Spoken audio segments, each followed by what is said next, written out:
국가대표 정치 뉴스쇼 5시 정치부에 시작하겠습니다. 오랜만에 앉아서 회의를 시작했는데요. 박준호 마커가 개인 사정으로 오늘 하루 회의에 참석하지 못했고요. 대신 백다혜 반장이 주민을 맡을 예정입니다. 그래서 표정이 더 밝은 모양이네요. 오늘 너무 편안합니다. 편하네요. 네. 박준호 마커가 오면 좀 부담스러웠어요? 아니요, 부담스러운 건 아니고 좀 네. 별로. 별로였어요? 네. 기분이? 알겠습니다. 자, 박준호 마커가 아마 지금 보고 있을 텐데요. 오늘 회의는 다시 할게요. 류 실장, 백 반장, 유채커 조멘토, 김현숙 소통역사, 그리고 정치부의 예청자 정의원분들과 함께하겠습니다. 속보 실시간 반영하면서 열어놓고 회의를 진행하죠. 유채커, 나가도 좋습니다. 예. 네, 준비 다 됐어요? 네, 나가보겠습니다. 네, 잘할 거죠, 오늘도? 네. 네, 나가요. 자, 유 실장. 이제 이재명 민주당 대표가 내일 두 번째 검찰 조사를 받습니다. 오늘도 현장에서 검찰을 강하게 비판하더라고요. 그렇습니다. 이 소식 제가 이제 상황실에서 전하려고 하는데요. 이 네. 대표는 오늘 호남, 전북을 방문한 자리에서 증거, 카더라도 필요 없이 그냥 검찰이 공소장을 쓰면 죄의 증거가 된다라고 비판을 했습니다. 소수의 권력자들이 이 나라 주인 행세를 하는 비정상 상태, 독재 시대가 왔다 이렇게도 주장을 했는데요. 국민이 막아야 한다면서 여러분을 믿겠다고 말했습니다. 지금이 독재 시대고 국민이 막아야 한다는 게 이제 이재명 대표의 오늘 주장이었고 어제 그러니까 1박 2일 일정으로 지금 호남을 방문한 거잖아요. 어제도 검찰을 많이 비판하던데 오늘도 연이어서 이제 검찰을 비판했고 지난번에 이재명 대표가 내일 검찰에 나갈 때는 변호사만 대동하고 혼자 나가겠다. 그러니까 나오지 말라고 얘기를 했잖아요. 근데 지금 분위기를 보면은 검찰청 앞에 좀 사람들이 많이 모일 것 같다는 얘기가 나오더라고요. 그렇습니다. 그때 처음 나간다고 이야기를 할 때는 변호사만 대동하고 혼자 가겠다 이야기를 그렇죠. 했는데 네. 뭐 내일 상황을 이제 봐야겠지만요. 사람들이 많이 모일 가능성이 좀 있어 보입니다. 일단 정청래 최고위원이 뭐라고 이야기를 했냐면 네. 나오지 말란다고 진짜 안 가냐라면서 내일 오전 10시 반에 함께 하자 이렇게 제안을 했는데요. 본인은 확실히 나간다는 뉘앙스네요. 그렇습니다. 예. 네. 강성 지지자들도 동원령을 내린 것으로 알려집니다. 지지자들이 많이 모이게 된다면 이 민주당 의원들도 좀 부담을 느낄 수가 있겠죠. 이제 직접 지지자들과 함께 이 대표와 함께 가는 게 아니라 이제 지지자들과 함께 가겠다 이렇게 밝힌 의원들도 좀 있었는데요. 의원들 상당수도 현장에 함께 할 수 있을 것으로 보입니다. 네. 지난번에 이제 지지자들 일부가 또 이제 그 현장에 나온 사람, 또 안 나온 사람을 분류를 해가지고 또 상당히 또 공격을 하는 그런 또 분위기도 있었기 때문에 그렇습니다. 아마 총선 때 지켜보자 뭐 이런 그렇죠. 멘트도 그러니까 아마 의원들도 상당히 좀 부담이 될 수도 있을 것 같고요. 내일은 이제 토요일이니까 정치부회가 없는 날이니까 유정화 실장만 챙기는 걸로 하고요. 지금 여야 공방도 뜨겁게 벌어지고 있는 상황이죠. 그렇습니다. 일단 민주당은 오늘 검찰에 대한 공세를 아주 강화하면서 이재명 대표 지키기에 나섰습니다. 검찰이 관련자들의 오락가락 진술을 좀 흘리면서 정치검찰의 면모를 보이고 있다 이렇게 주장을 했고요. 학폭 드라마의 가해자의 빗대미기도 했습니다. 반면에 국민의힘 지도부는 대표직을 내려놓고 조용히 수사에 임하라면서 이 대표에게 대장동 횡재세를 물려야 한다 이런 주장도 폈습니다. 학폭 드라마가 요즘에 그 보도가 많이 나오는 네. 더 글로리인가 그렇죠? 네, 그렇습니다. 네, 박찬대 의원이 아까 네. 얘기했던 그 내용으로 알고 있고요. 아까 상황실에서 자세히 얘기하겠다고 했으니까요. 이따가 좀 더 얘기를 해보도록 하고 나경원 전 의원이 전당대회 불출마를 선언했잖아요. 지금 상당히 조용하게 지내고 있는 걸로 알고 있는데 오늘 홍준표 시장과는 설전을 이어갔네요. 그렇습니다. 홍준표 시장 같은 경우에는 과거 이 패스트트랙 사건을 언급했습니다. 나경원 전 의원 또 황교안 전 대표를 동시에 저격했는데요. 당시 의원들을 최전선에 내몬 지도부는 누구도 책임지지 않았다 이렇게 비판을 했습니다. 그러니까 이제 나경원 전 의원도 좀 센 입장을 내놨는데요. 최소한의 사실관계조차 모르고 쓰는 망상 속의 소설이자 본인의 삐뚤어진 선입견이 가져온 억측이라고 맞받았습니다. 나경원 전 의원이 이제 자신을 비열하게 공격하는 정치적 의도가 짐작이 간다 이렇게 표현을 썼는데 어떤 정치적 의도를 얘기했는지 전반적인 상황에 대해서 이따가 정치 인사에 대해서 저희가 좀 얘기를 해볼 텐데요. 두 사람의 글쎄요, 악연이라고 해야 되나 신경전이 당분간 좀 계속될 수도 있을 것 같은 그런 분위기입니다. 자, 오늘도 뉴스가 많은 하루인데요. 서둘러 가도록 하겠습니다. 유한울의 뉴스픽 5부터 오늘의 정치부회의 출발하겠습니다.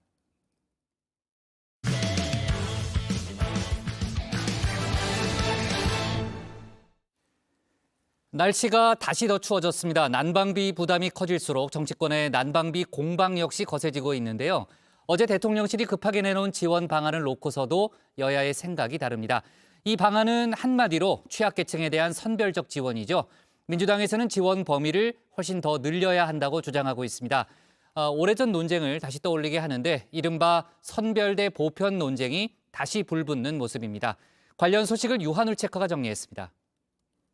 네, 5시 하면 다정해 정혜원들의 뉴스큐레이터 울체커입니다. 설 연휴를 마치고 돌아왔더니 벌써 또 주말입니다. 금요일에 뉴스픽 5 바로 들어갑니다. 네, 오늘 준비한 소식은요. 선별대 보편, 윤심 다지기, 학교에서 언제, 월급 빼고 다, 보복 공습으로 잡아봤습니다. 연휴 막바지 시작된 이번 강추위, 쉽사리 우리나라를 떠나지 않고 있습니다. 잠시 누그러지는 듯 하더니 다시 추워졌는데요. 오늘 아침 서울의 최저 기온은 영하 8.7도였고요. 내일은 영하 12도까지 떨어진다는 예보도 들어와 있습니다. 강원 지역은 영하 20도까지 내려간다고 합니다. 어제 내린 눈이 녹을 새도 없이 날이 다시 추워졌습니다. 영하 10도 안팎의 한파 속에 경기도 인천도 현재 약 8cm가량의 눈이 그대로 남아있을 정도로 추위가 심하겠습니다. 당분간 쌓인 눈이 녹지 못하고 얼어붙어서 도로가 많이 미끄러우니까요. 빙판길 주의하셔야겠습니다. 네, 추위가 이어지면서 특히 취약계층이 비상입니다. 저 울체커 눈에 계속 밟히는 사진이 한 장 있는데요. 바로 서울 동자동 쪽방촌의 모습입니다. 이 두터운 얼음이 계단을 뒤덮다 못해서 이 끝에는 고드름까지 달렸는데요. 이런 계단을 내려가는 어르신의 모습이 위태로워 보이죠. 저희 취재진이 찾아간 또 다른 쪽방촌 상황도 마찬가지였습니다. 건물 안에도 얼음이 꽁꽁 얼었고 실내 온도는 10도를 조금 넘는 수준이어서 방 안에서도 옷을 껴입고 전기장판은 항상 틀고 있습니다. 추우면 이제 열풍기 조금 타고 한목에 다 열풍기 붙으면 과부하가 걸려가지고 그래서 열풍기도 지금 있기는 있는데 열풍기도 못 타고 있습니다. 네, 화들짝 놀란 당국은 대책을 내놨습니다. 그것도 대통령실 경제수석이 직접 발표했습니다. 취약계층에 지원하는 에너지 바우처 금액을 올 겨울 한시적으로 늘리는 게 가장 핵심입니다. 에너지 바우처는 생계, 의료, 주거, 교육급여, 기초생활수급 가구 중 노인, 질환자 등 더위, 추위 민감 계층 117만 6천 가구에 대해 올해 겨울 한시적으로 지원 금액을 15만 2천 원에서 30만 4천 원으로 2배 인상하기로 하였습니다. 또 사회적 배려 대상자 160만 가구에 대해 가스요금 할인폭도 한시적으로 확대하는데요. 이 한마디로 정리하면 선별적 지원입니다. 민주당 안 하는 것보다는 나으니 잘하셨다고 말씀드린다 이렇게 말하면서도요. 그것만으로는 매우 부족하다고 했습니다. 원발의 오줌 누기식 땜질 정책이라는 겁니다. 더 전폭적인 지원을 촉구했습니다. 호미로 막을 일을 가래로도 못 막는 그런 상황이 재발하지 않도록 특단의 대책이 필요합니다. 우리 민주당이 제안드렸던 7.2조 원의 에너지 물가 지원금 지급 논의를 최대한 서두르자라는 말씀을 드립니다. 포괄적인 민생 회복을 위해서 30조 원 규모의 민생 추경, 민생 프로젝트 협의도 다시 한번 제안드립니다. 네, 민주당의 구상을 간략히 설명해 드리면요. 이 소득 구간별로 지원 금액은 다르게 하되 이 소득상위 20%를 제외한 80% 전체의 에너지 지원금을 주자는 겁니다. 서민 중산층이 다 난방비 폭탄에 시달리고 있기 때문에 일반 서민들도 혜택을 볼 수 있게 해야 한다는 논리인데요. 더 나아가서 정부가 전체 국민에게 지급하겠다고 하면 우리는 환영이라는 입장도 내놨습니다. 그렇게 해서 다시 불붙은 선별적 지원 대 보편적 지원 논쟁입니다. 이 코로나를 겪은 지난 3년 재난지원금 이야기가 나올 때마다 불거졌던 바로 그 논란이기도 합니다. 특히 이재명 대표 대선 후보 시절 전국민 재난지원금 이슈를 직접 이끌어가기도 했는데요. 당내 경선을 지나 본선에선 이 문제를 들고 윤석열 당시 국민의힘 대선 후보와 맞붙기도 했습니다.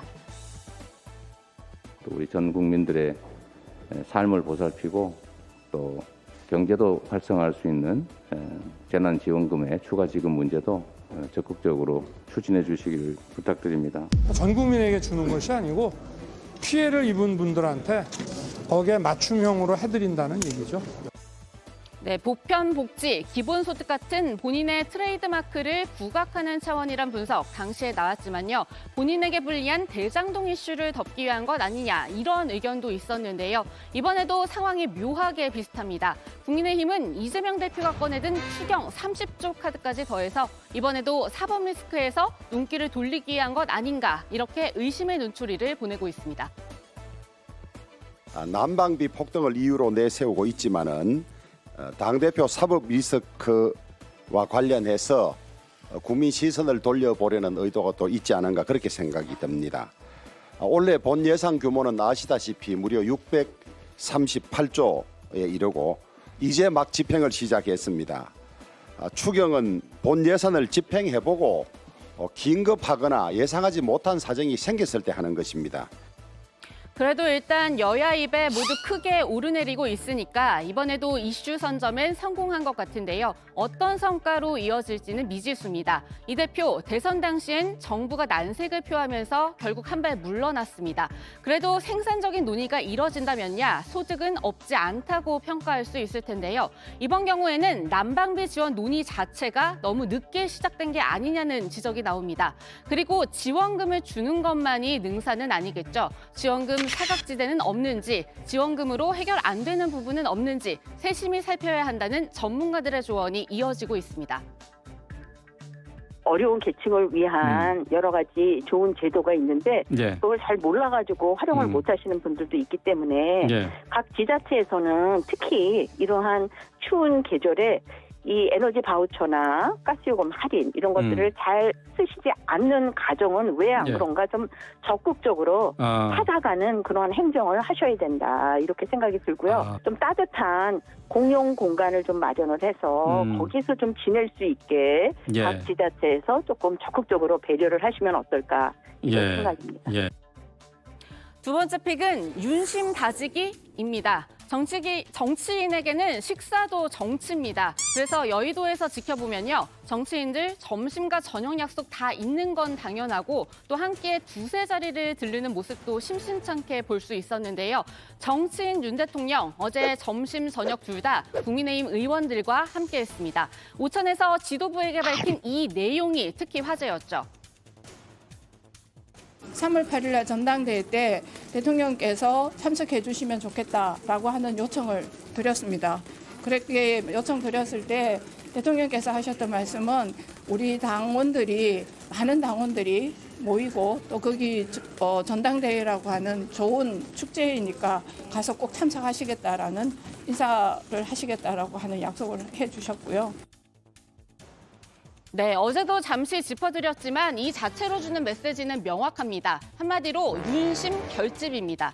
이번에 국민의힘이 전당대회 규칙을 손봤기 때문에 전대 당일 현장에서 진행되는 대의원 투표는 없습니다. 이 때문에 실제 참석할 경우 엠바고 사안인 윤 대통령의 전대 참석, 엠바고까지 직접 깨면서 미리 널리 알리는 거라는 해석도 있습니다.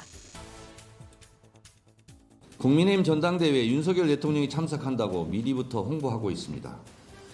윤석열 아바타를 뽑으라는 것입니까?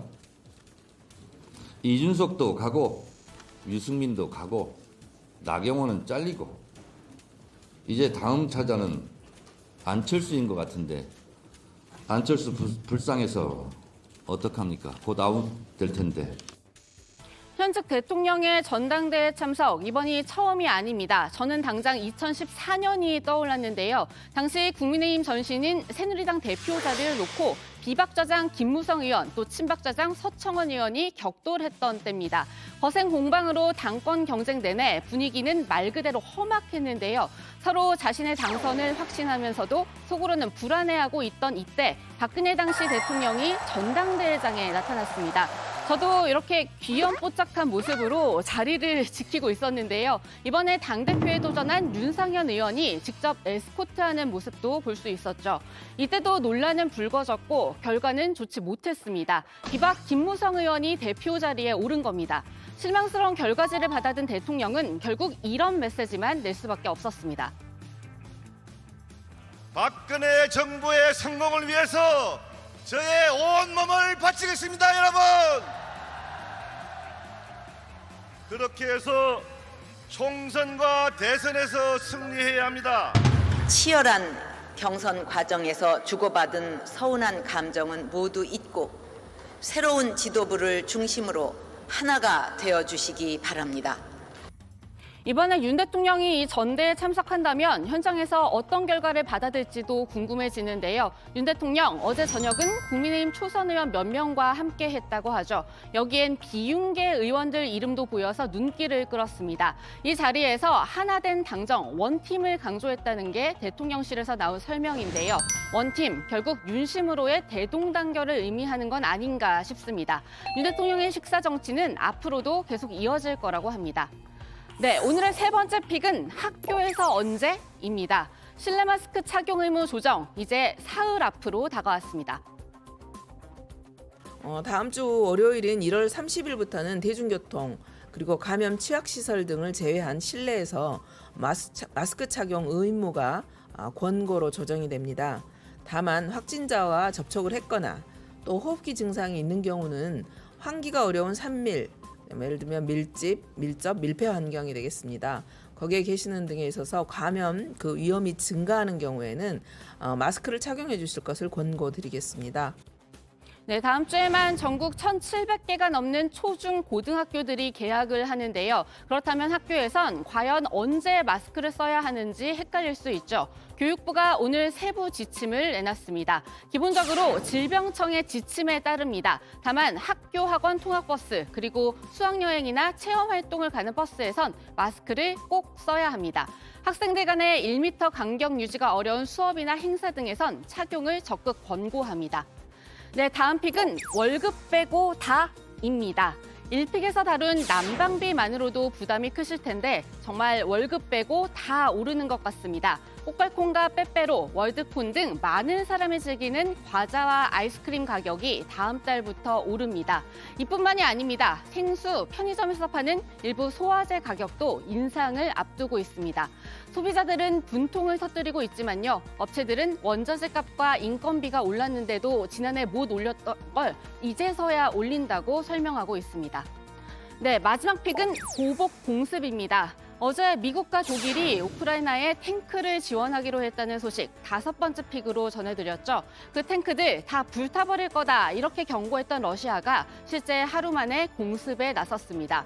우크라이나 전역에 미사일과 드론 공격을 퍼부어서 11명이 숨졌는데요. 이들을 포함해서 사상자가 22명 나온 것으로 전해지고 있습니다.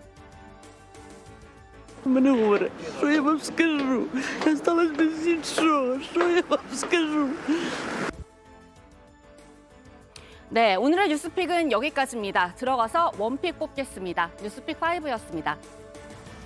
네, 아까 요한을 체커가 2014년 정치 현장에서 생중계하던 장면을 좀 했는데 상당히 경험이 오래됐네요. 네, 그렇죠? 국장 잘 들으셨군요. 네, 근데 본인을 귀염뽀짝이라고 표현을 하더라고요. 네, 저 귀를 의심했습니다. 아, 본인이 그래요? 스스로 이렇게 얘기를 한 건지. 네. 아니 본인이 얘기했잖아요. 예, 그러니까요. 동의하지 않는 거예요? 귀염뽀짝에 대해서? 지금 너무 쳐다보셔가지고. 아, 그래요? 네, 아, 그래요? 저 이 대화가 다 끝나면 들어오고 싶었는데 아, 그래요? 네, 좀 오래 끄셔서 어쩔 수 없이 들어왔습니다. 자신감이 있었던 모양이네요. 진짜 그렇게 말씀하신 거예요? 귀염뽀짝. 제 입으로 아니 못 들었어요? 얘기했잖아요. 귀를 의심했는데. 네, 알았습니다.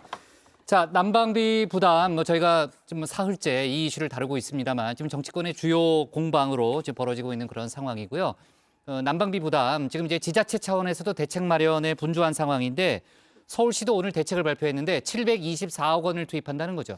네, 그렇습니다. 서울시 차원의 대책을 마련했는데요. 오늘 오세훈 시장 주재로 한파 대응 민생 안전 대책 회의를 열었습니다. 구청장들도 참석을 했는데 그 결과적으로 이 서울시는 취약계층을 더 두텁게 지원을 하기 위해서 자치구와 공동으로 724억 원을 투입하기로 했습니다.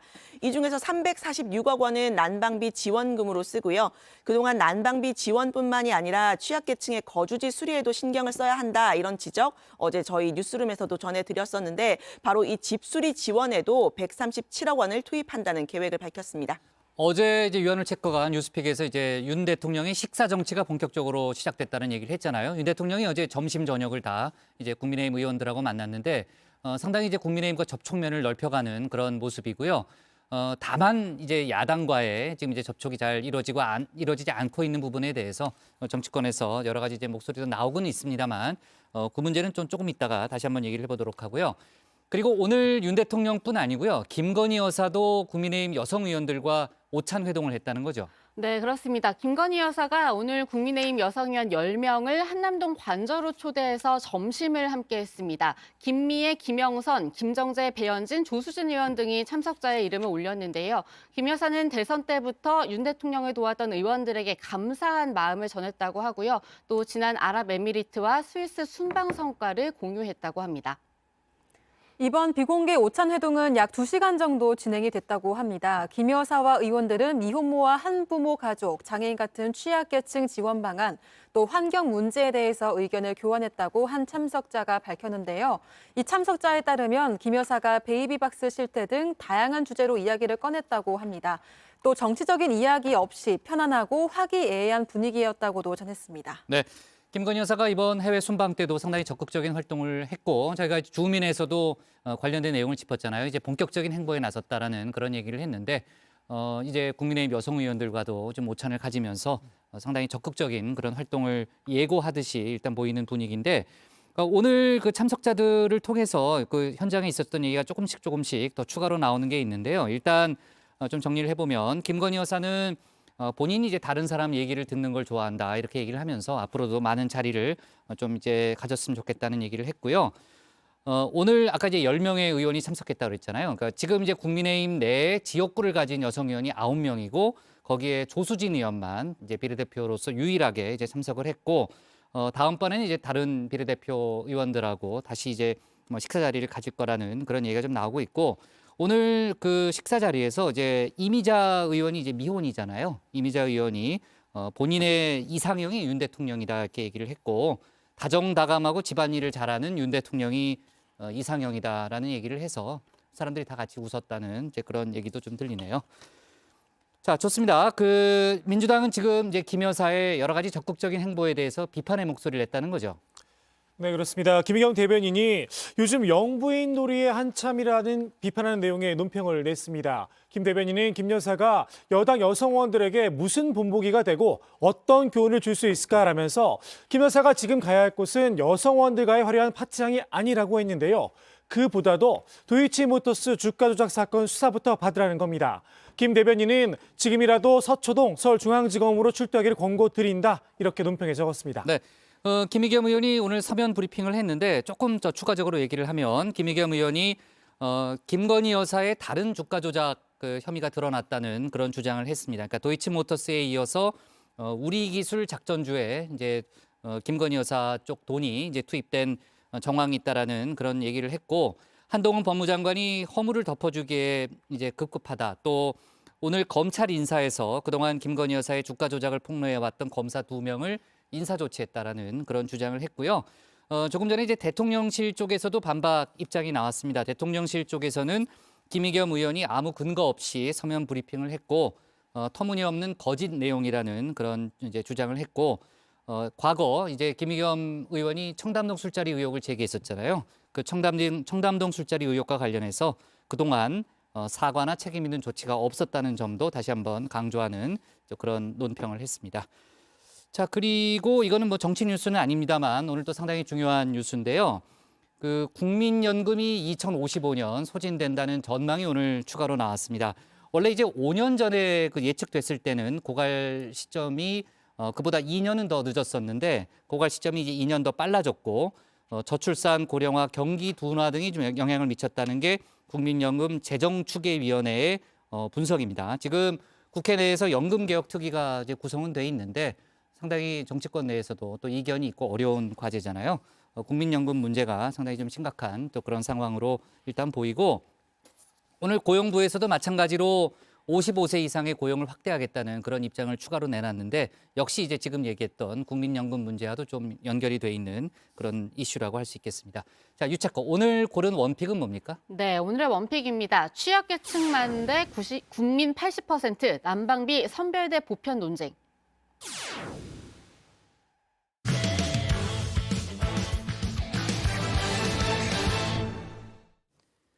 민주당 이재명 대표가 내일 대장동 의혹과 관련해 검찰에 출석합니다. 출석 시간과 횟수를 두고서는 검찰과 계속 신경전을 벌이고 있는데요. 이 대표는 혼자 가겠다고 공언했지만 지지자들과 일부 의원들이 내일 검찰청 앞에 도열할 가능성이 높아 보입니다. 관련 소식을 유정아 상황실장이 정리했습니다. 혹독한 환경을 맞이했지만 우리는 잘못한 게 없으니까 열심히 함께 싸워서 반드시 돌파하고 우리 국민들과 함께 새로운 세상 함께 만들어 가겠습니다. 더 나은 내일을 만들겠습니다. 고맙습니다. 네, 민주당 이재명 대표 검찰 출석을 하루 앞둔 오늘까지요. 이 전북을 돌면서 민심 경청 투어를 하고 있습니다. 어제 저녁에는 이 민주당의 상징색이죠. 이 파란 풍선을 든 당원과 지지자들이 강당에 가득 모였는데요. 이재명 대표는 이 자리에서 검사가 주인인 나라가 됐다면서 여기 모인 사람들이 손가락으로 진실을 알려달라고 했습니다. 즉 댓글을 다는 등 여론전을 펼쳐달라 요청을 한 겁니다. 검찰 독재 규탄한다. 민생 파탄 못 살겠다. 국민이 주인인 나라였는데 이제 국민이 아니라 검사가 주인인 나라가 됐습니다, 여러분.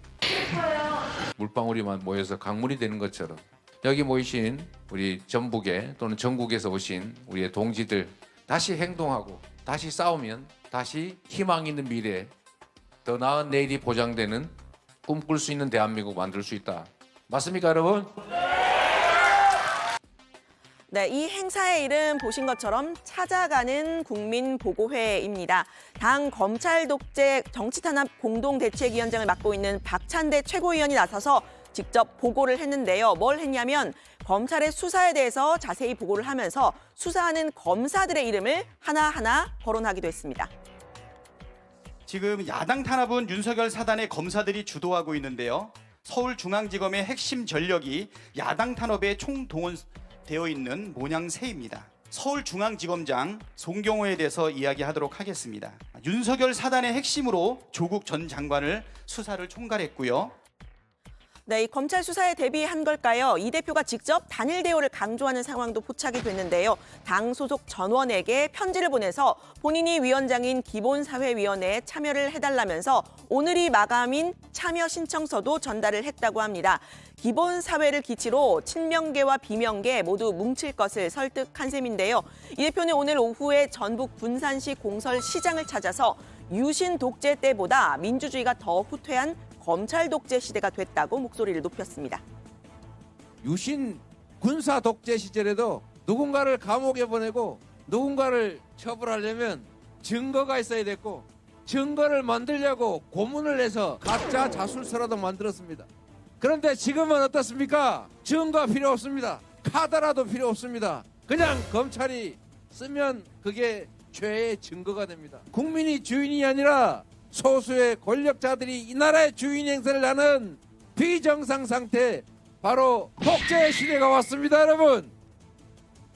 네, 지금부터는 내일 이 대표의 검찰 출석 장면부터 진술 내용까지 미리 예측을 해보려고 하는데요. 이 대표는 변호사만 대동하고 혼자 출석하겠다라고 했지만요. 지지자들은 일단 대거 모일 것으로 보입니다. 이 우리가 가겠습니다. 우리가 이재명입니다라고 쓴 이 결집 독려 포스터가 온라인상에서 공유가 됐는데요. 이 대표가 출석하는 서울중앙지검은 과거 조국 전 장관 수호 집회가 자주 열렸던 민주당 지지자들에게는 익숙한 곳이죠. 국회의원들, 특히 당 지도부도 몇몇은 동행할 것으로 보입니다. 이재명 대표는 나오지 말라고 합니다. 진짜 안 나갈까요? 토요일날 봅시다! 제가 옆에 앉아있는데 정책원님 올라가서 제발 그런 말씀 하지 마세요. 됐어요. 제가 그냥 알아서 합니다. 홀로 당대표를 그런 어떤 호랑이 굴 속으로 들어가게 할 수 없다라는 그 안타까움 때문 아닌가라는 생각이 드는데요. 대표는 오지 말라라고 이야기를 했지만 그래도 마음이 안쓰러워서 3, 4, 5 몇 분은 가실 것 같습니다. 네, 지지자들과 의원들이 자리에 가게 된다면 결과적으로는 지난번 출석 때와 비슷한 장면이 될 가능성도 있어 보이는데요. 국민의힘은 혼자 출석하겠다던 이 대표의 말은 페인트 모션, 즉 속임수였다고 정면으로 비판했습니다. 이 대표의 내일 검찰 출석 현장은 범죄 영화의 한 장면처럼 눈에 선합니다. 대장동에서 교도소 담장을 걸었던 이재명 대표는 검찰 독재, 야당 탄압, 정적 제거를 외치며 헐리우드 액션으로 점철된 피해자 연기에 몰두할 것으로 보입니다. 네, 이 대표는 내일 오전 10시 30분에 출석하겠다 이렇게 날짜와 시간을 못 박아서 밝혔었죠. 검찰이 요청했던 날짜 27일과는 달라서요. 신경전이 좀 있었습니다. 검찰은 이 대표의 출석 시간도 1시간 당기고 2차례 이상 부를 거다 이런 방침인데요. 이 대표 측은 역시 부정적인 입장이죠. 여전히 신경전을 벌이고 있는 셈인데 내일 조사는 지난번 성남 FC 의혹 때와는 달리 밤 늦게까지 진행될 가능성이 있습니다. 검찰은 이 100쪽이 넘는 질문지를 준비한 것으로 알려지죠. 이 대표는 지난번 조사와 비슷하게 20-30쪽 분량의 진술서를 제출하고 또 답변은 제한적으로 할 가능성이 높은데요. 대장동 개발 특혜 의혹에 대해서 배임죄를 적용하는 건 억지다 이런 주장을 편다는 방침입니다. 성남시가 5,503억을 환수한 대장동 개발이 배임이라면 전국 지자체들의 개발 사업 전체가 배임이라는 겁니다. 시장, 군수, 시도지사가 돈을 버는 게 회사 사장처럼 의무입니까? 개발 이익의 절반 이상을 땅값이 오르기 전 기준으로 하면 70% 넘게 돈 한 푼 안 들이고 위험 부담 하나도 안 하고 성남 시민을 위해서 환수한 게 배임죄입니까? 뭐 어떻게 하라는 것입니까? 네, 검찰의 질문은 이 대표가 김만배 씨에게 천화동인 1호의 지분 절반 428억을 받기로 약속했다는 부분에 집중이 될 것으로 보이는데요. 앞서 검찰이 대장동 일당에 대한 공소장에 적시를 했던 대목이기도 하죠. 이 대표는 불법 자금에 대해서는 강하게 선을 긋고 있습니다. 대선 자금이라고 하는데 정권이 바뀌고 검찰 수사진이 바뀌니까 말이 바뀌었습니다. 대선 자금 운운하는데 불법 자금은 이런 본 일도 쓴 일도 없습니다.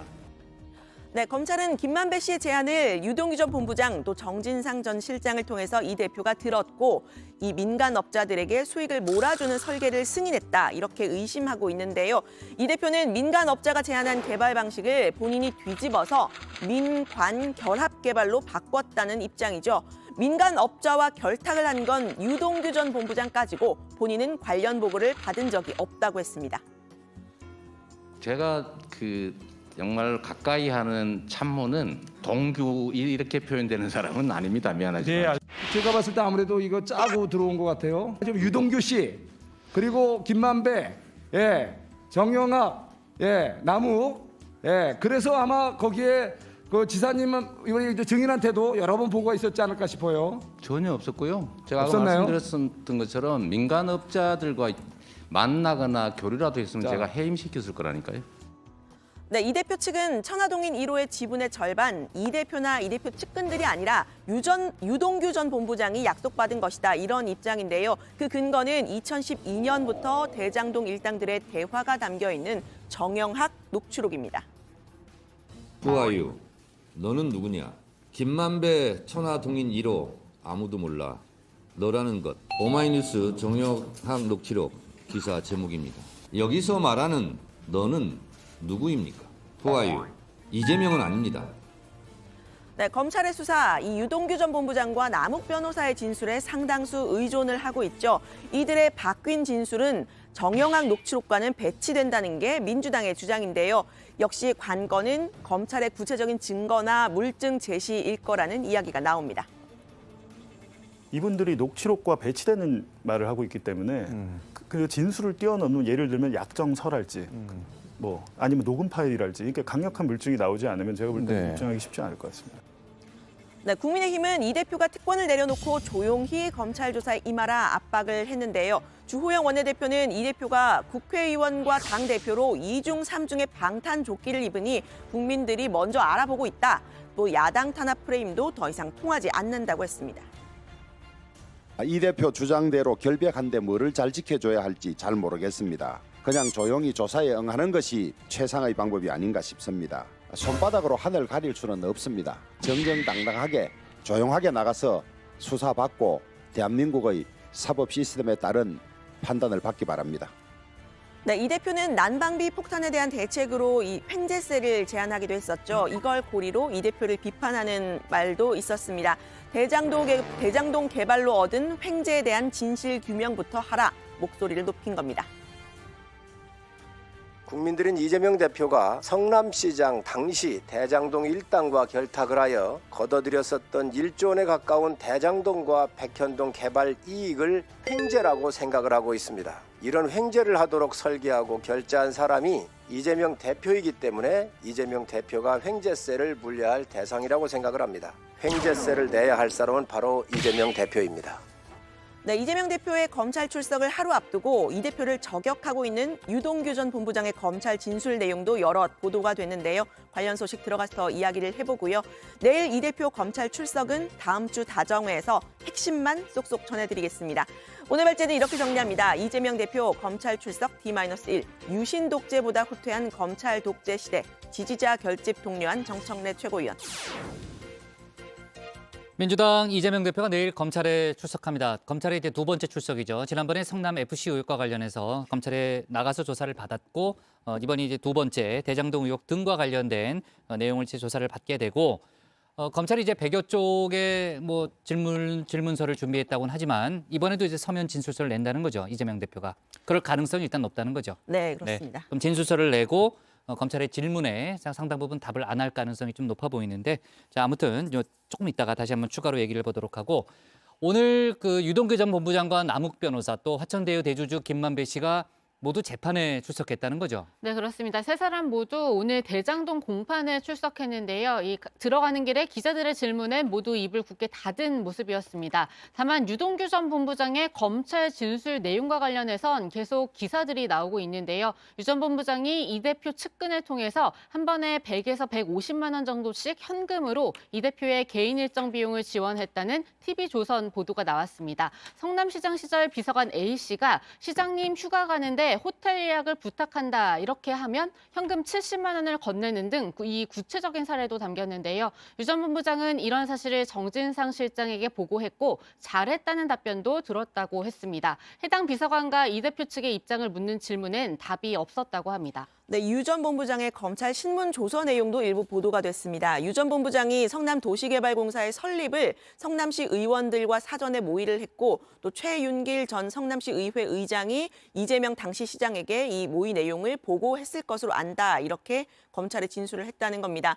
성남도시개발공사를 설립하는 조례가 통과가 된 뒤에는 이 대표가 직접 유 전 본부장에게 수고했다고 말했다. 이런 내용도 포함이 됐는데 최 전 의장은 조례안이 통과가 될 당시에 청탁을 받은 혐의로 구속 기소가 된 상태죠. 검찰은 이 대표가 공사 설립 과정 그리고 이후의 수익 배분 구조까지 인지를 하고 있었을 것으로 의심하고 있습니다. 네, 지금 이제 보도가 많이 나오고 있는데 민주당은 검찰이 일부러 관련자들 특히 오락가락하는 관련자들의 일방적인 진술을 좀 노출해서 이제 언론 플레이를 하고 있다 이렇게 주장을 하고 있고 그게 바로 정치 검찰의 본색이다라는 또 주장을 하고 있고 아마 관련된 공방은 좀 계속해서 좀 벌어질 그런 분위기인데 일단 내일 이 대표가 검찰 수사를 받고 나면 이제 그 다음 수순은 이제 검찰이 기소를 할 거라고 다들 보고 있는 거죠. 구속영장 부분은 저희가 좀 추가로 좀 검토를 해봐야 되겠습니다만 일단 그 경우에 민주당 당내 갈등이 본격화될 수도 있다 이런 분석도 있는 거죠. 네, 그렇습니다. 민주당 당원 80조가 논쟁의 핵심으로 떠오를 수 있습니다. 80조 1항은 뇌물이나 부정부패 혐의를 받는 당직자는 검찰이 재판에 넘기는 동시에 직무가 정지된다 이렇게 규정하고 있는데요.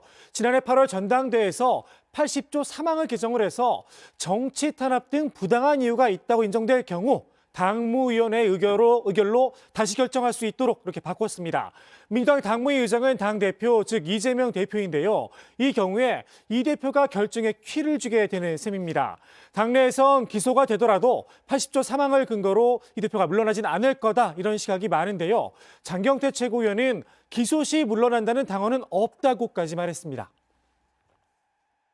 기소 시엔 물러나야 된다.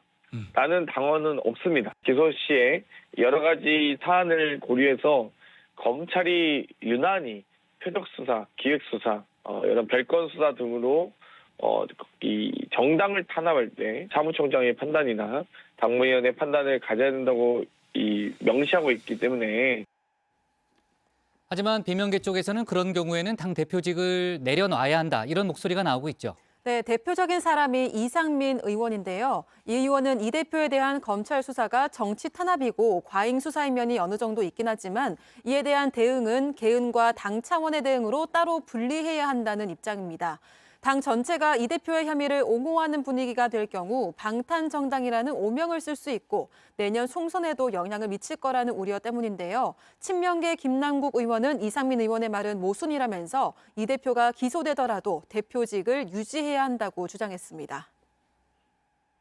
정치 탄압의 성격이 있다라고 한다면 우리 당원을 지켜내고 당 대표를 지켜내는 것이 맞지. 정치 탄압이긴 하지만 그래도 너 혼자 알아서 싸워라 라고 이야기하는 게 과연 같이 함께 정당을 하는 정당인으로서 맞는 바람직한 자세인지. 네, 국민의힘은 이재명 대표가 대표직을 그만둬야 한다는 그런 주장을 펴고 있죠. 다만 당대표직을 내려놓지 말아야 한다, 이런 주장도 추가로 나왔다는 거죠. 그렇습니다. 뭐 친명계나 이 대표 지지자들과는 좀 다른 결이 그렇죠. 다른 주장인 네. 것 같고요. 일종의 반어법인데 이 검찰이 이 대표를 재판에 넘겼는데도 이 대표가 직을 내려놓지 않는 것은 이제 국민의힘 입장에서는 더 유리하다, 이런 주장입니다. 김행 최고위원의 말 직접 들어보시죠. 저도 당대표직을 기소돼도 안 내렸으면 좋겠어요. 뭐 일각에서는 이재명 대표께서 아마 옥중 공천하려고 하나 보다. 그 얘기도 지금 나오고 있어요. 저는 옥중 공천해도 좋다고 생각을 합니다. 이게 김행 뭐 위원님의 그렇게 하셔야죠. 뭐. 네, 옥중공천이라는 또 그런 표현을 썼네요. 자, 오늘 발제 이렇게 정리하겠습니다. 이재명 대표 출석 D-1 검찰 독재 시대, 정청래 동행하자로 제목을 잡겠습니다. 다음은 조익신 멘토의 정치 인사이드로 갑니다.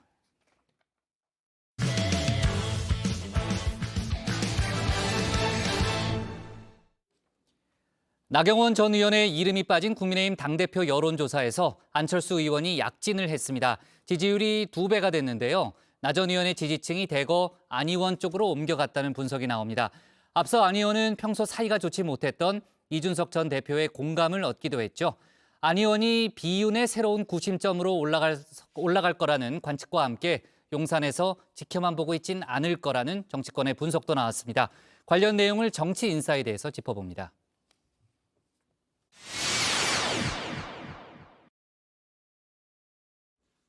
나경원 전 의원이 빠진 국민의힘 전당대회, 판세가 크게 요동치기 시작했습니다. 나 전 의원의 지지층이 안철수 의원에게 옮겨간 걸까요?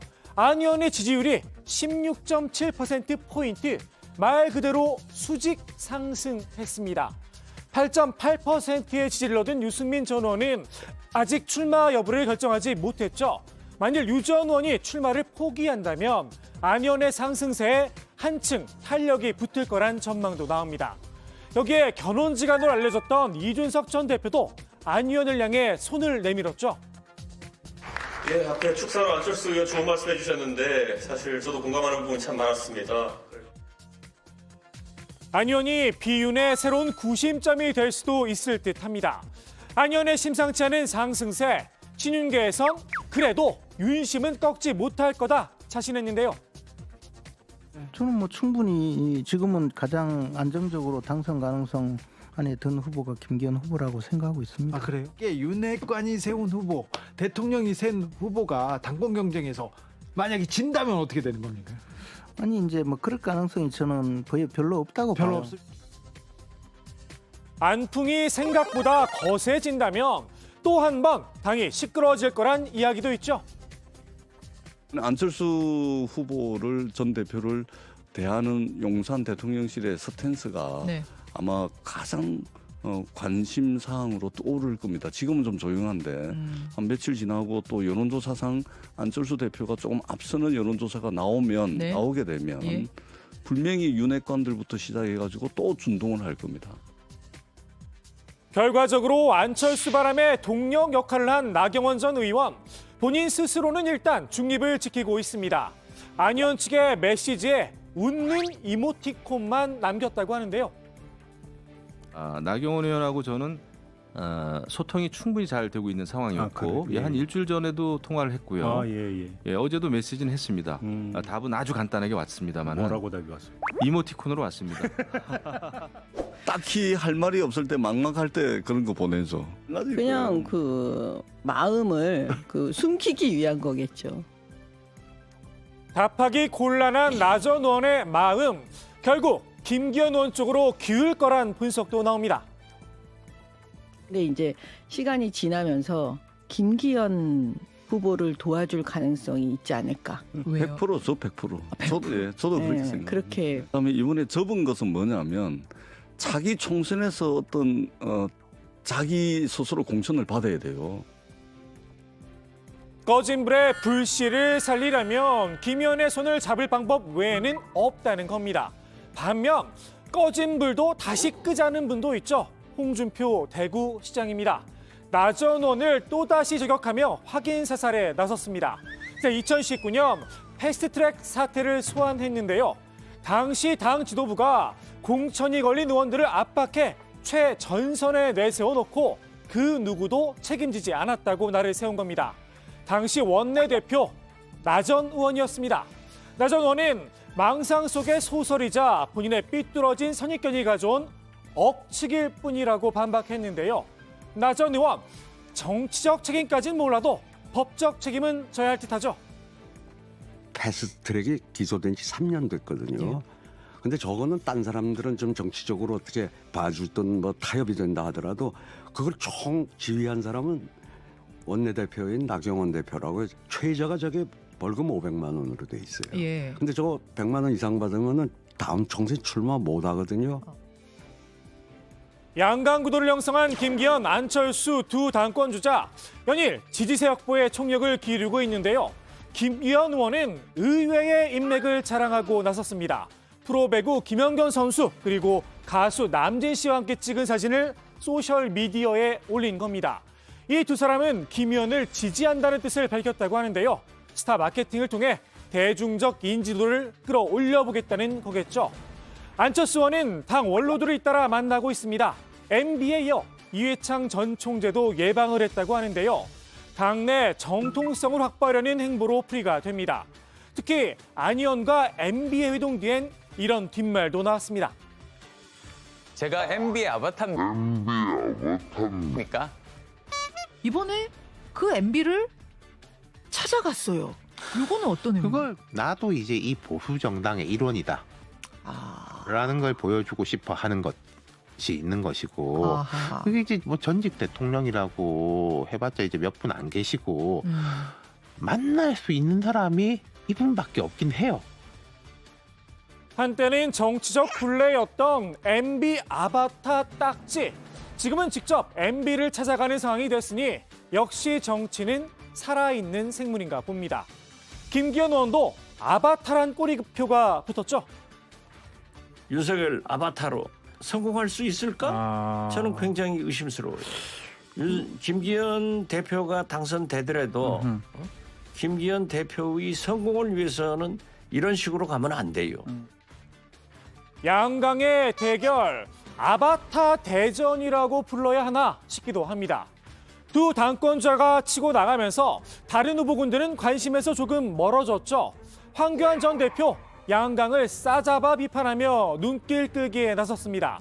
먼저 안 의원을 향해선 메뚜기 정치인이라고 나를 세웠는데요. 대권만 쫓으며 만든 당마다 말아먹었다는 겁니다. 김 의원에겐 용기와 담력을 키워야 한다 이렇게 지적을 했습니다.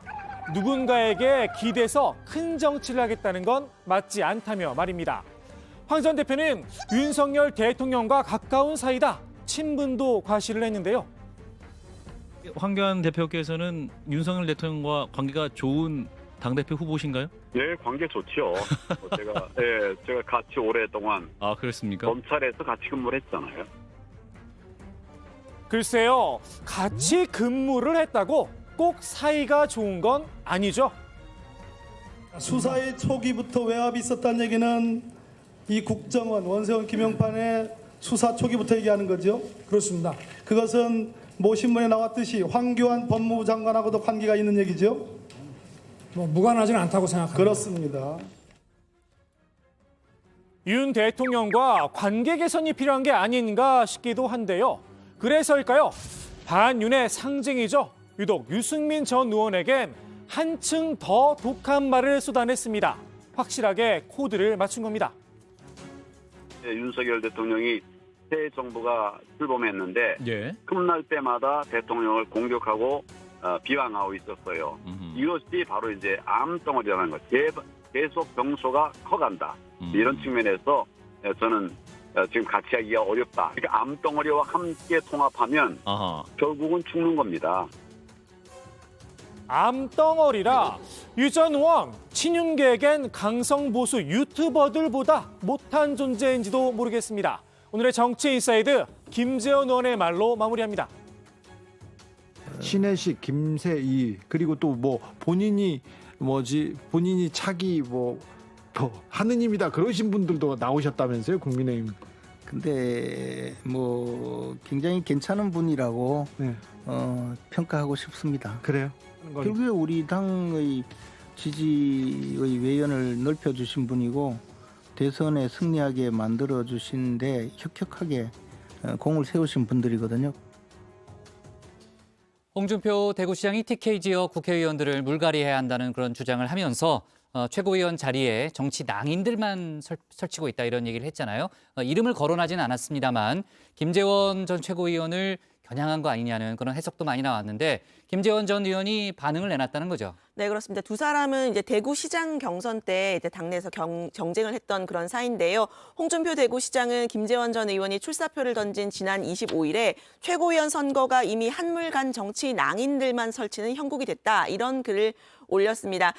김 전 의원은 사실 다 맞는 말이다. 제가 싱싱한 것도 아니고 한물 간 것도 맞고 정치 낭인도 맞다. 이렇게 시인을 했습니다. 그러면서 뼈 있는 말을 했는데요. 낭인도 한 칼은 있다는 취지인데 직접 들어보시죠. 뭐 소속도 없고 뭐 떠돌이 무사인데 이 떠돌이 무사도 한 칼이 있어요. 네. 그래서 일본 전국 시대에 보면 그 영주도 그 이름 모르는 낭인의 습격을 받아서 목숨을 잃은 사건도 있었거든요. 낭인의 습격을 받아 목숨을 잃은 영주. 아까 이제 유 실장이 얘기했던 대로 말 속에 좀 뼈가 있다는 그런 생각도 들고요.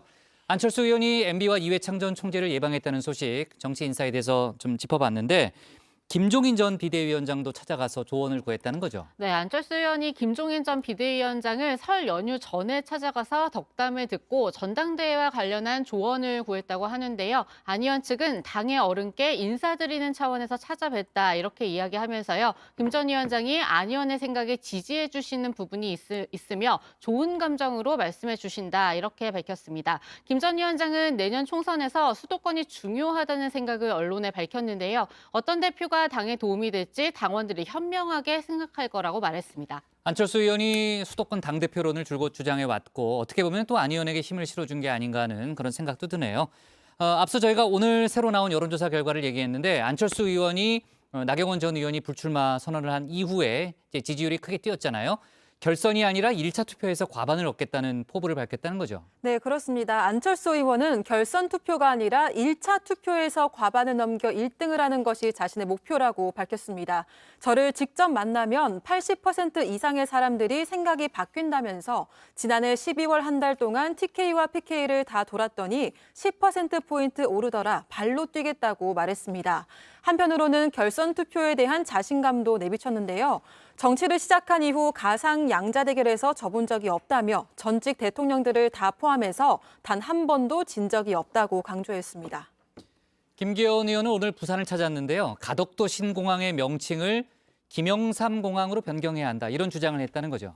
네, 그렇습니다. 김기현 의원은 신공항은 기왕한다면 빨리 개항해야 한다 이렇게 밝혔는데요. 대한민국 역사를 바꾼 김영삼 대통령 같은 분의 자긍심을 찾아 가덕도 신공항을 김영삼 신공항으로 명명해야 한다 이렇게 말했습니다. 김 의원은 당 대표부로 나온 사람 중에 PK 정서와 이익을 대변할 사람은 제가 유일하다 이렇게 강조하기도 했는데요. 안철수 의원도 부산 출신이지 않느냐 이런 질문엔 그분은 수도권 후보라고 하던데 제가 그에 덧붙일 말이 뭐가 있겠느냐라고 답했습니다. 김 의원과 안 의원은 부산 중앙 중 선후배 사이기도 합니다.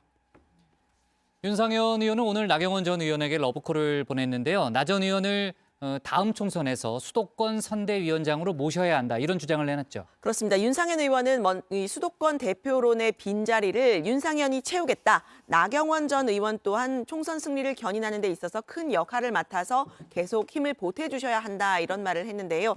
이걸 위해서 나 전 의원을 수도권 선대위의 공동위원장으로 모셔야 한다고 주장했습니다. 나 전 의원과 자신이 수도권 승리 경험이 다음 총선 대비에 소중한 전략적 바탕이 될 거라고 강조하기도 했습니다. 네, 자 좋습니다. 오늘의 정치 인사이드는 이렇게 정리하겠습니다. 나경원 빠지자 안철수 껑충. 다음 타깃은 안철수로 제목을 잡겠습니다. 다음은 백다의 반장의 주우민입니다.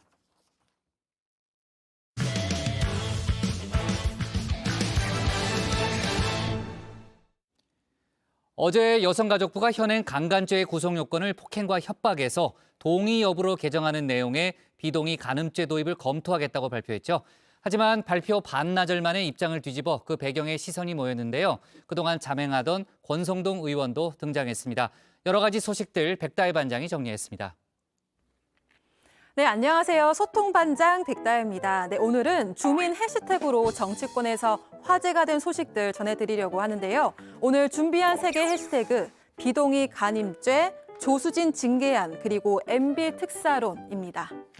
네, 첫 번째 소식의 해시태그는 비동의 간임죄입니다. 비동의 간음죄, 피해자가 거부 의사를 밝혔음에도 성관계가 이루어졌을 경우 이를 성폭행으로 판단한다는 원칙인데요. 현행법상 강간죄는 폭행과 협박 등 물리력이 있어야만 성립되는 만큼 성폭행 피해자를 충분하게 보호하기에 부족하다는 지적이 있어 왔습니다. 이 때문에 여성계에서는 관련 입법 추진을 요구해 왔는데요.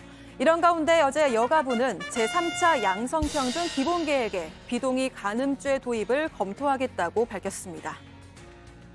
강간 구성 요건에서 폭행, 협박, 그리고 동의 여부로 개정한 것, 여러 차례 관계 부처와 협의 과정을 거쳤습니다. 상세한 추진 계획에 대해서는 향후 마련될 시행 계획 등에서 포함될 예정입니다. 하지만 여가부의 발표 이후 협의 과정을 거쳤다던 관계부처 중 하나인 법무부에서 비동의 간음죄 개정 계획이 없다며 여가부의 주장을 정면 반박하고 나섰습니다.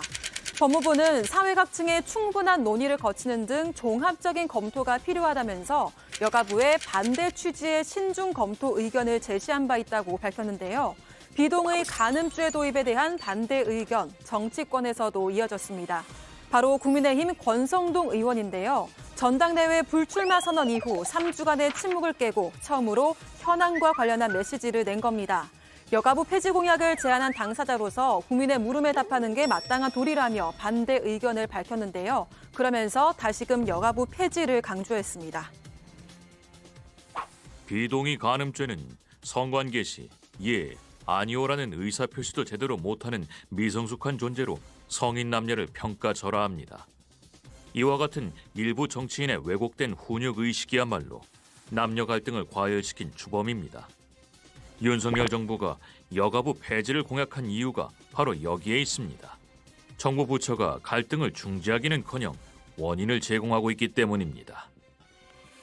정치권을 비롯해 정부 내부에서도 반발이 이어지자 결국 여가부는 9시간 만에 비동의 간음죄 개정 계획이 없다며 기존의 입장을 뒤집었습니다.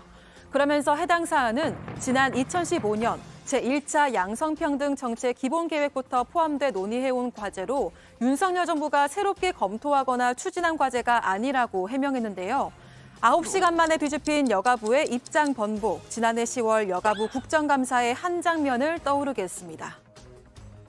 권성동 의원은 굉장히 재밌을 것 같아요.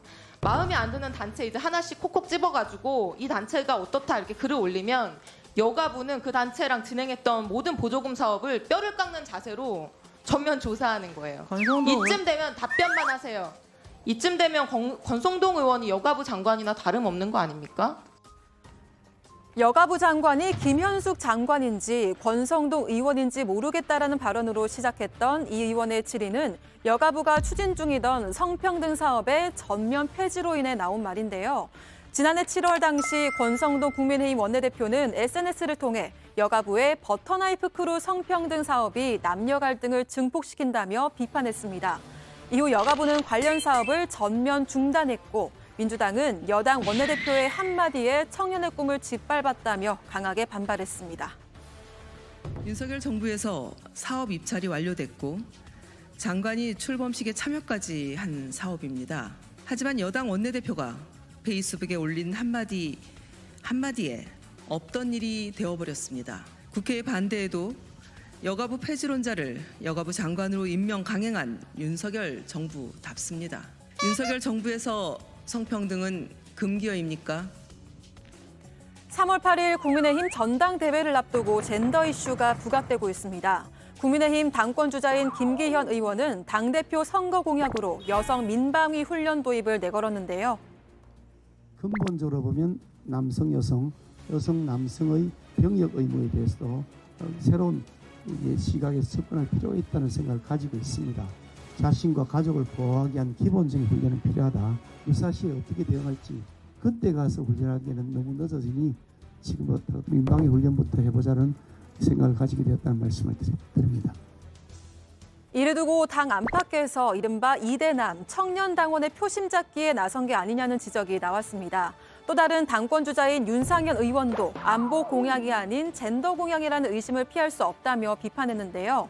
김기현 의원, 그제 20살에서 40살 여성도 민방위 훈련에 포함시키는 내용을 담은 민방위 개정 법안을 발의했습니다. 하지만 국회 가반을 넘는 야당이 부정적인 입장을 보이고 있는 만큼 해당 법안의 국회 처리는 요원해 보이는데요.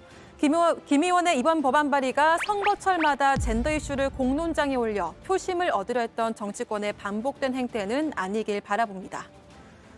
정치 그렇게 단순하게 해도 되나? 하는 생각이 저는 좀 들었습니다. 결국은 20대 남성들이 어필하려는 자신의 이 당권을 잡기 위한 그 급한 나머지 내세운 것이라고 생각이 들고 그러다 보니까 너무 단순하게 생각하시는 거 아닌가? 네, 다음 소식 해시태그 보겠습니다. 네, 조수진 징계안인데요. 더불어민주당과 정의당이 국민의힘 조수진 의원을 국회 윤리특위에 제소했습니다. 이태원 참사 국조특위에서 문제적 발언을 한 것에 대한 징계안을 제출한 건데요. 지난주 이태원 참사 국조의 마지막 날 회의를 파행으로 몰고 간 건 조 의원이 소환한 청담동 술자리 발언에서 시작됐습니다. 가령 청담동 술자리. 더불어민주당의 대변인이 법사위 국정감사장에서 청담동 술자리 의혹을 얘기했어요. 들어보세요. 들어보세요.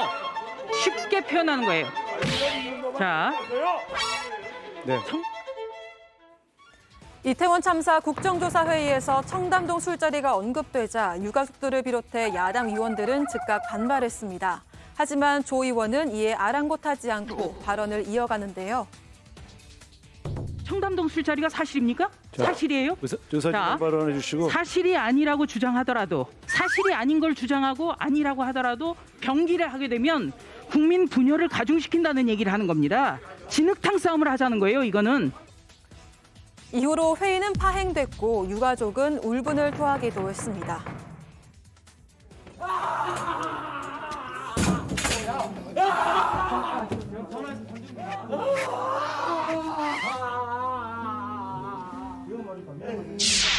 조수진아, 문 열어!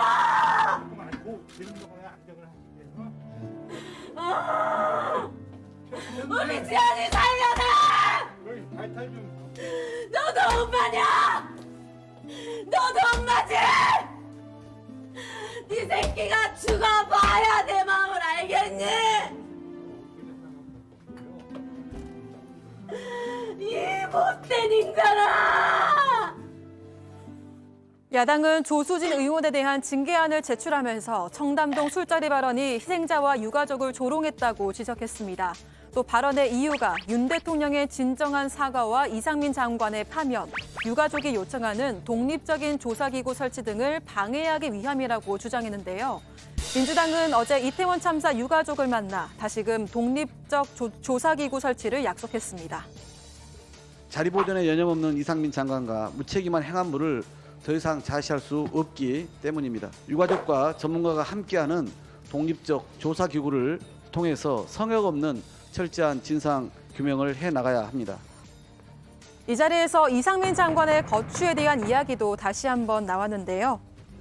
이 장관에 대한 뭐 탄핵이라든지 그런 거취 문제는 지금 당 차원에서 오늘 구체적 방법이나 이런 것까지 이 유족분들이 요구하고 거론하시고 이런 건 아니지만 아까 말씀드린 그런 내용들이 있었고요. 저희 당이 이제 그런 말씀들을 토대로 그리고 저희 당이 지금까지 고민해온 것들 토대로 빠르면 다음 주 중에 뭔가 또 다른 뭔가 방법들을 말씀드릴 수 있는 기회가 있지 않을까 생각합니다. 유가족들의 아쉬움 속에 이태원 참사에 대한 경찰 수사와 국정조사는 한 차례 마무리된 상황입니다. 하지만 반쪽짜리 결론이라는 지적에 정치권의 논의와 설전은 계속될 걸로 보입니다. 네, 마지막 소식의 시작은 MB 특사론입니다. 윤석열 대통령의 아랍에미리트 순방 이후 여권에서는 MB 중동 특사 역할론이 떠오르고 있는데요. 홍준표 대구시장도 긍정적인 의견을 표했습니다. 자신의 온라인 정치 플랫폼인 청년의 꿈에 국익을 위해 가는 게 맞다라는 답변을 내놓은 건데요. 여권의 MB 특사 역할론 한 언론사의 보도로부터 시작됐습니다. 대통령실 관계자가 MB가 아랍에미리트와 축적해놓은 신뢰 자산을 주목하면서 MB가 중동 특사로 나설 경우 수출 외교와 신뢰 증진에 기여할 수 있다는 건데요. 이런 여권의 움직임을 두고 민주당은 반발하고 나섰습니다. 이명박 전 대통령을 중동 특사로 보내겠다니 제정신입니까? 이명박 대통령을 사면 복권해준 것도 어처구니가 없는데 대통령 특사를 맡기겠다는 윤석열 정권은 지금 제정신이 아닙니다. 거센 비판 속 친이계 좌장으로 불리는 이재호 전 의원은 MB 특사론에 대해 복권을 거론해 눈길을 끌었습니다. 아마 이명박 대통령이 중동 특사로 가면 해결할 일이 덜 있을 거예요. 많이 있을 거예요. 지금 전국에서는 도움이 크게 될 거예요. 그런데 과연 뭐 전직 대통령을 특사로 하려면 해결해야 될 게 있어요. 대통령 예우에 관한 법률 있잖아요. 이게 복권이 안 됐거든요. 중동 특사로 보내려면 대통령 예우에 관한 법률 그 부분을 복권을 시켜줍니다. 그러지 않고는 특사로 보내기 좀 어렵죠. 하지만 MB와 아랍에미리트 간 이면 계약 논란은 여전히 남아 있습니다. MB가 재임 중이던 2009년 아랍에미리트의 원전 수주를 따내면서 자원 외교의 결실이라고 여겨졌는데요. 하지만 그 이면에 비밀 군사 협정이 있었다는 사실이 밝혀지면서 논란이 된 바 있습니다. JTBC 취재진을 만난 김태형 전 장관은 2009년 아랍에미리트와 맺은 비밀 군사 협정에 유사시 한국군 자동 개입 조항이 들어 있었다고 밝혔습니다. 당시 UAE 원전 수주가 급했기 때문에 국회 비준 절차를 거치지 않고 협정을 체결해줬다는 겁니다. 국회의 우리 분위기라는 건 일단 정부에서 뭘 했다 그러면 일단은 반대하는 비준을 안 하는 쪽으로 생각을 한 거야. 모든 책임은 내가 질 테니까. 군사 전문가인 김종대 전 정의당 의원은 문재인 정부에서 이 비밀 군사 협약이 헌법을 위반했기 때문에 몇몇 조항을 바꾸려 했지만 아랍에미리트의 반발로 무산됐다고 주장했습니다. 문재인 정부 시절에 임종석 그 당시 이제 비서실장이 아랍에미리트 특사 갔을 때 우리는 뭘로 알고 있었냐면은 탈원전 문제 때문에 뭐 그것 때문에 간다. 근데 저는 그게 아니다.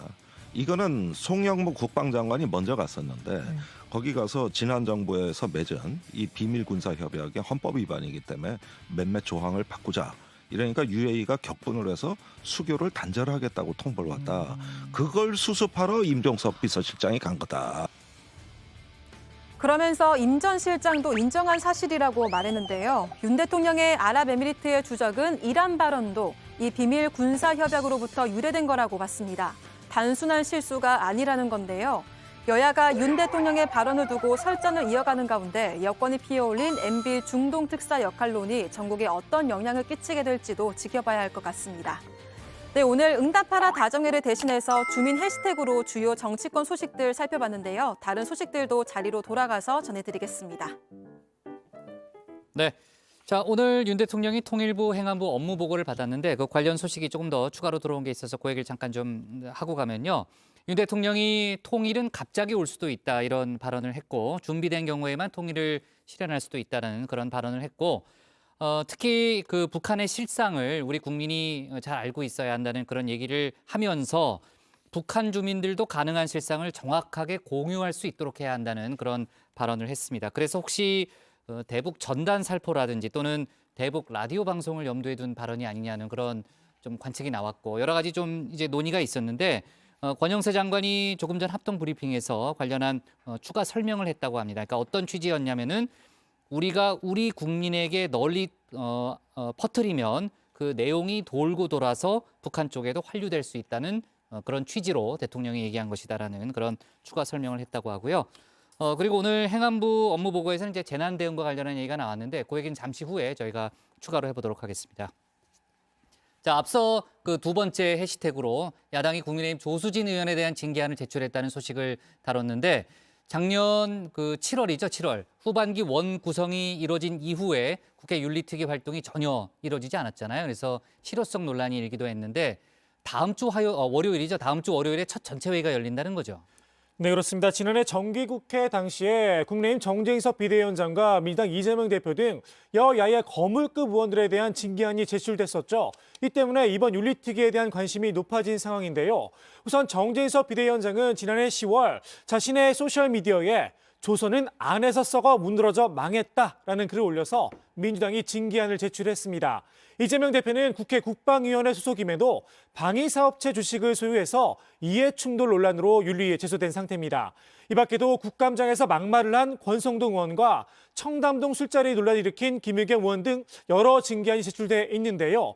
윤리특위가 여야 동수로 구성된 만큼 징계안이 실제로 통과되긴 어려울 거란 전망입니다. 네, 제가 조금 전에 오늘 그 행안부 그리고 통일부의 업무 보고가 있었다는 얘기를 했는데 오늘 행안부가 업무 보고를 하면서 범정부 국가안전 시스템 개편 종합대책도 보고를 했고 조금 전에 그 발표까지 이루어졌는데 이태원 참사를 계기로 시스템을 완전히 바꾸겠다는 그러한 주장을 그동안 해왔었잖아요. 오늘 발표된 내용에 어떤 사안들이 담겼습니까? 네, 우선 이태원 참사 같은 이런 인파 사고를 재난안전법상 사회 재난에 포함을 하기로 했습니다. 인파 밀집이 예상되는 축제나 행사는 주최자 유무와 관계없이 지자체가 안전관리 계획을 수립하도록 했는데요. 이태원 참사 초기에 이제 주체가 없어서 이제 책임이 없다 이런 이야기들이 많이 나오면서 이 부분을 좀 법적으로 보완을 한 것으로 보입니다. 또 휴대전화 통신사나 또 대중교통 이용 데이터 등을 기반으로 해서 인파 데이터를 실시간으로 분석하고요. 전국의 모든 지자체는 재난상황실을 24시간 상시 운영하도록 했습니다.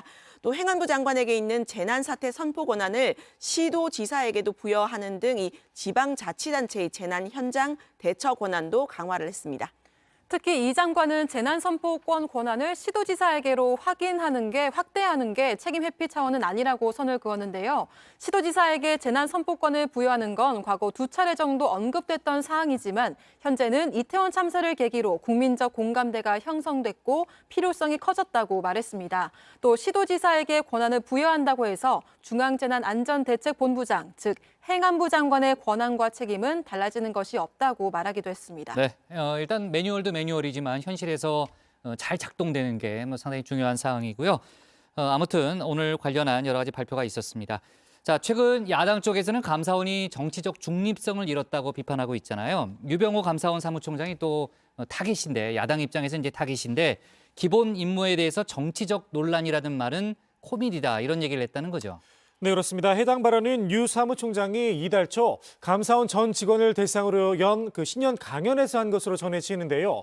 유 총장은 감사는 바이러스나 암세포를 제거하고 예방하는 절차라면서 감사를 언제 어떻게 할지는 오로지 국위에 따라 결정할 거다라고 했습니다.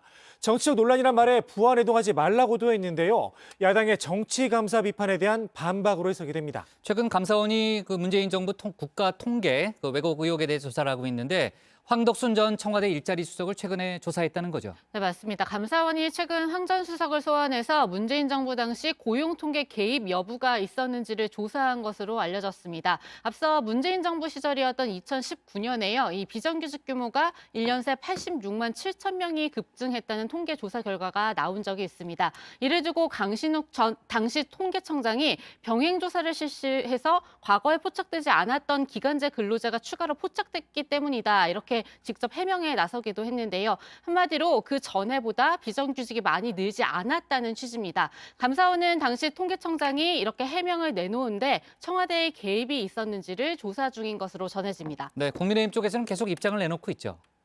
네, 그렇습니다. 김 의원은 문재인 정부의 국가통계 왜곡 의혹에 대해서 김 의원이 누구예요? 김기현이요? 김기현 의원입니다. 네네. 네. 통계를 고쳐 정권을 살리고 국가를 망친 대표적인 사례라면서 독재 국가에서나 일어날 법한 후진국적 행태에 기가 막힌다고 했습니다. 권력층 비리 영화 시나리오 같지만 문재인 정권이 실제 벌인 일이라며 국기문란 행위를 저지른 관련자를 색출해 강력하게 처벌해야 한다고 했습니다. 네. 자, 오늘 주민 제목 이렇게 정리하겠습니다.